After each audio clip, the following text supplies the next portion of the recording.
Sige nga po na, hinga po na malalim. Sige pa. Bulok na yung kanyang gallbladder. Ano pamilyar ka? Ha, ako po. Marami namang kamukha siguro ko anong. Ganito, no, ang findings namin sa road operating room, dalawa. Una-una yung kanyang gallbladder. Magang-maga kasi laki ng non-fit. Kaya hindi lamang nakaano kasi yung gallbladder niya. Kasi ito yung normal size ng gallbladder, mga ganyan ano. Yung kay nanay, ganito kahaba. Kaya lamang hindi masyado na ano, kasi instead na ganito, pababa.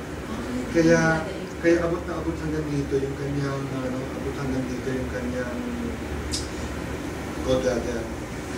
So, ang nangyari dito is natanggal namin yung gallbladder partially lang kasi hindi namin matanggal hanggang sa pinakadulong-dulo kasi itong area na ito ano na, puro nana na.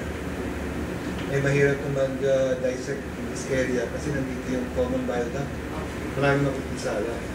Second, meron siya isa pang problema. Meron pala siyang diverticulosis.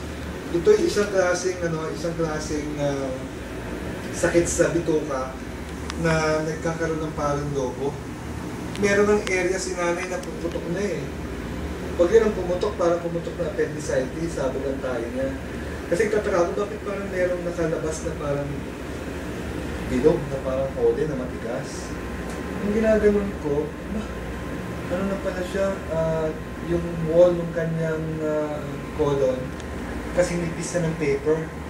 So that means anytime pwedeng pumutok din yun. So kailangan namin tanggalin na rin yun sabay na kasi nandun eh. Kung hindi, babalik na naman tayo after another day. Ito mas grabe ito pag pumutok ito. Yun kasi pinag-uusapan natin tayo eh. Pag tayo na pinag-uusapan, mas delikado.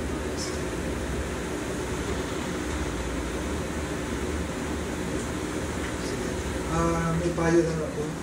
Taas natin ulit. Tataas ko si nanay ha, para lang